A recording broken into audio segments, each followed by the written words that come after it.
Online Hindi की कक्षा 11वीं में आज का हमारा विषय है आओ मिलकर बचाएं। आओ मिलकर बचाएं कविता की कवित्री निर्मला पुतुल है।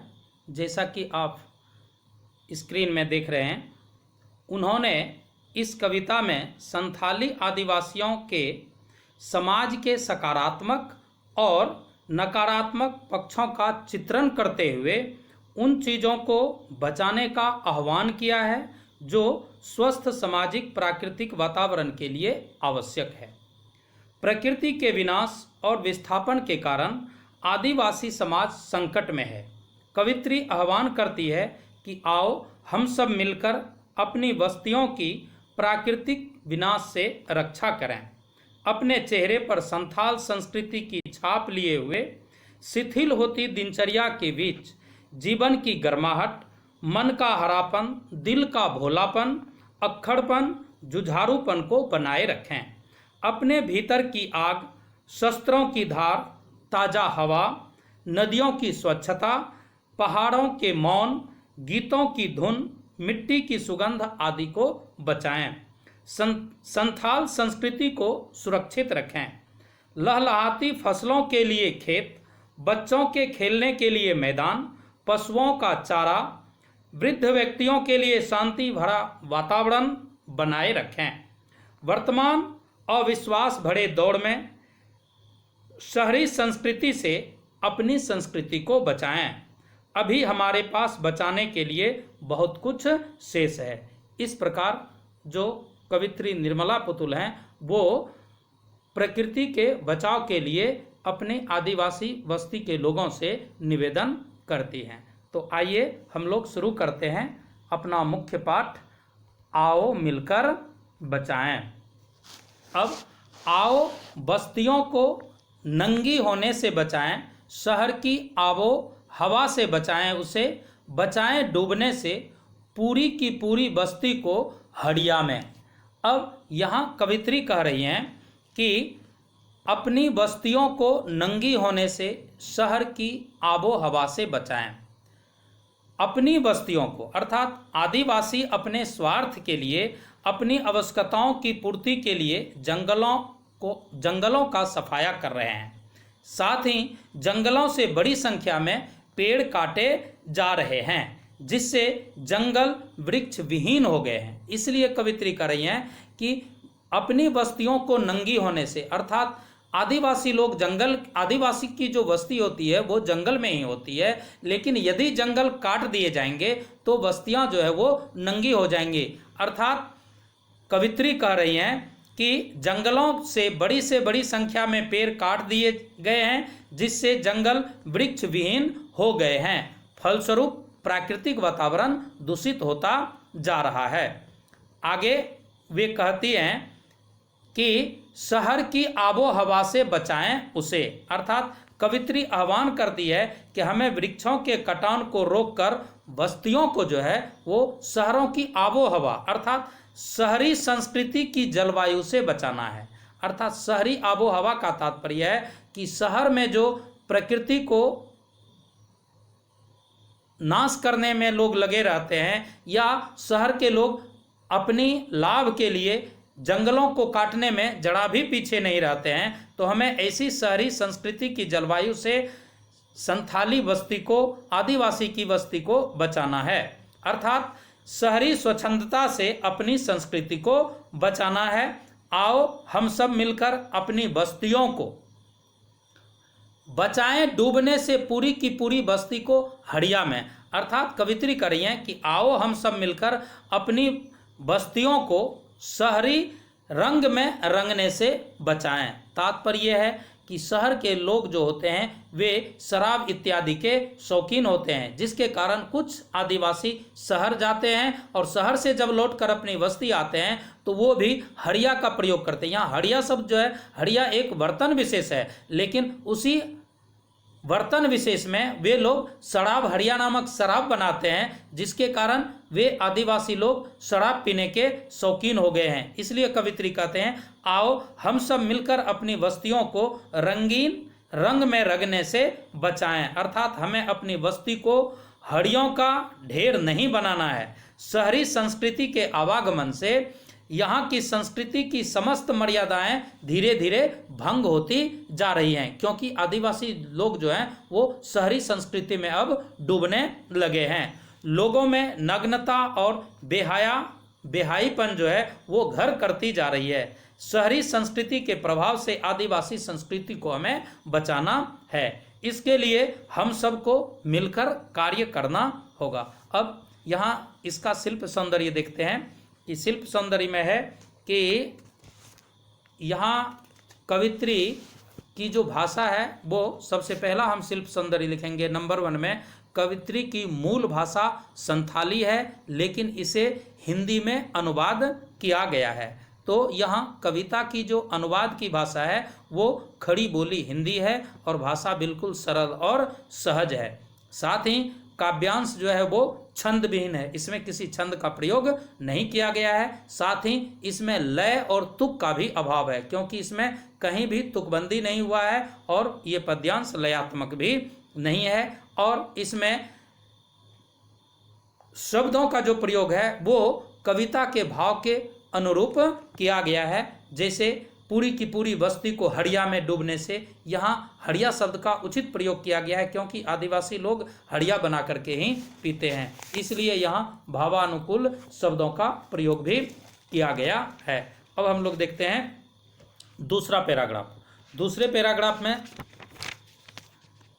अपने चेहरे पर संथाल परगना की माटी का रंग, अपने चेहरे पर संथाल परगना की माटी का रंग, भाषा में झारखंडीपन, ठंडी होती दिनचर्या में जीवन की गर्माहट, मन का हरापन, भोलापन दिल का, अक्खड़पन, जुझारूपन भी। अब कवित्री कह रही हैं कि अपने चेहरे पर संथाल परगना की माटी का रंग, अर्थात कवित्री कह रही हैं कि संथाली आदिवासियों की स्वभावगत विशेषताएं इस प्रकार हैं कि हमें संथाल संस्कृति के मिट्टी के रंगों को सुरक्षित रखना है। अपने चेहरे पर संथाल परगना की माटी का रंग, अर्थात कवित्री कहती हैं कि हमें संथाल संस्कृति के मिट्टियों के रंग को बिल्कुल सुरक्षित रखना है।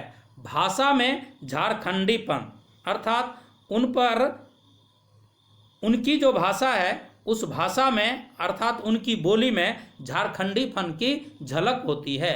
ठंडी होती दिनचर्या में, अर्थात उनकी दिनचर्या जो है वो शिथिल होती जा रही है, लेकिन जीवन की गर्माहट उसमें ताजगी रहती है। अर्थात झारखंड के जो लोग हैं उनकी दिनचर्या अर्थात जो दैनिक उनके कार्य हैं वे भले ही देखने में ठंडी पड़ती हुई मालूम पड़ती हैं, लेकिन उसमें ताजगी भरी होती है। मन का हरापन, तात्पर्य है कि उनके मन में हमेशा हरियाली भरी होती है, अर्थात वे हमेशा प्रसन्नचित्त रहते हैं। भोलापन दिल का, वे हृदय से भोले वाले लोग होते हैं। और अक्खड़पन, जुझारूपन भी, उसमें अक्खड़पन अर्थात अड़े रहने की प्रवृत्ति होती है, किसी भी चीज़ पर वो अडिग रहते हैं। और विपरीत परिस्थितियों में भी वे जुझारूपन भी, इसका तात्पर्य है संघर्ष करने की क्षमता उनमें हमेशा रहती है, अर्थात जब विपरीत परिस्थिति आ जाती है तो वे उन परिस्थिति से जूझते रहते हैं, अर्थात संघर्ष करते रहते हैं। दूसरे शब्दों में हम इस प्रकार कह सकते हैं कि कठोर परिश्रम करने की क्षमता भी होती है उनमें, और हमें इन सबको अब बचाना है। अर्थात निर्मला पुतुल कह रही हैं कि हमारे झारखंड के लोगों में संथाली लोगों का जो वातावरण है उस वातावरण को हमें बचा करके रखना है। अब यहाँ पर देखिए कि यहाँ चौथी पंक्ति में ठंडी होती दिनचर्या में जीवन की गर्माहट, तो ठंडी होती दिनचर्या में जीवन की गर्माहट कैसे हो सकती है, तो यहाँ थोड़ा विरोधाभास जैसा प्रतीत हो रहा है। तो इसलिए ठंडी होती दिनचर्या में जीवन की गर्माहट में विरोधाभास अलंकार है। और दूसरा शिल्प इसमें है कि इसमें भी जो शब्द है वो जैसे कि आदिवासी लोगों के अक्खड़पन, जुझारूपन, भोलापन इत्यादि जो हैं वे उनकी खासियत होती है, इसलिए यहाँ भावानुकूल शब्दों का भी चयन हुआ है। और तीसरी खासियत यह है कि यहाँ भी भाषा खड़ी बोली हिंदी है और ये पद्यांश छंद रहित है और इसमें भी लय और तुक नहीं है। अब हम आगे देखते हैं तीसरा पैराग्राफ। तीसरा पैराग्राफ में भीतर की आग, धनुष की डोरी, तीर का नुकीलापन, कुल्हाड़ी की धार, जंगल की हवा, नदियों की निर्मलता, पहाड़ों का मौन, गीतों की धुन, मिट्टी का सौंधापन और फसलों की लहलहाट।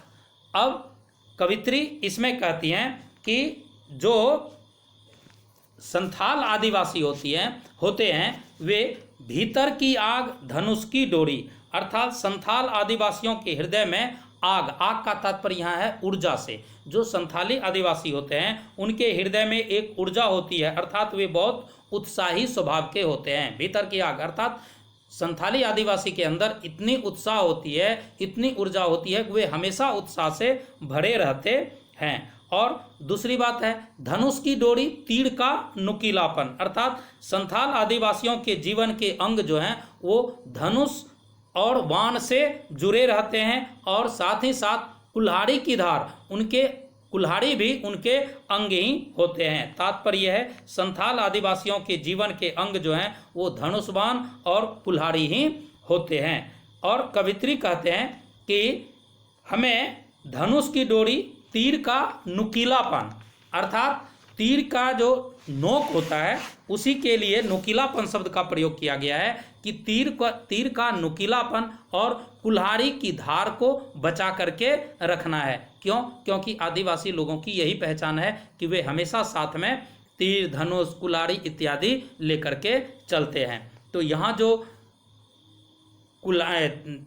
तीर और धनुष की तेज धार जो है वो उनके शक्ति का प्रतीक है, और कुल्हाड़ी जो है वो उनके परिश्रम का प्रतीक है, क्योंकि वे उसी से परिश्रम करते रहते हैं। अब आगे देखिए कि जंगल की ताज़ा हवा, नदियों की निर्मलता, अर्थात स्वस्थ रहने के लिए जंगल की ताज़ा हवा और नदियों की निर्मलता, अर्थात नदियों के शुद्ध जल, पहाड़ों का मौन, मौन मतलब होता है शांति, अर्थात पहाड़ों की शांति, तथा गीतों की धुन, अर्थात उनकी संस्कृति के अभिन्न अंग गीतों की धुन पर नृत्य करना, तथा मिट्टी का सौंधापन। मिट्टी का सौंधापन का तात्पर्य है मिट्टी की सुगंध और फसलों की लहलहाट, अर्थात खेतों में लहलहाती फसलों को सुरक्षित रखना है, ये कवित्री कहना चाहती हैं। अर्थात हम दूसरे शब्दों में इस प्रकार कह सकते हैं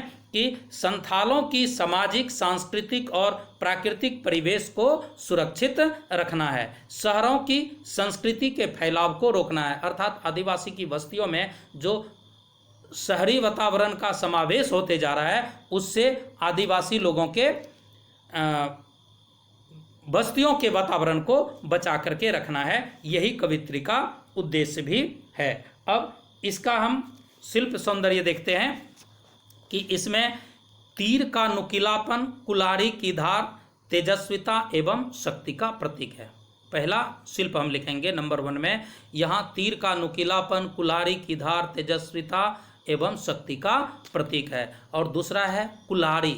कुल्हाड़ी जो है वो आदिवासियों के श्रम का प्रतीक, कुल्हाड़ी यहाँ श्रम का प्रतीक है। यहाँ भी भाषा खड़ी बोली हिंदी है, भाषा सरल और सहज है, इसमें भी छंद रहित है ये पद्यांश, इसमें भी तुक का अभाव है, लय का अभाव है। अब हम लोग आगे देखते हैं चौथा पैराग्राफ।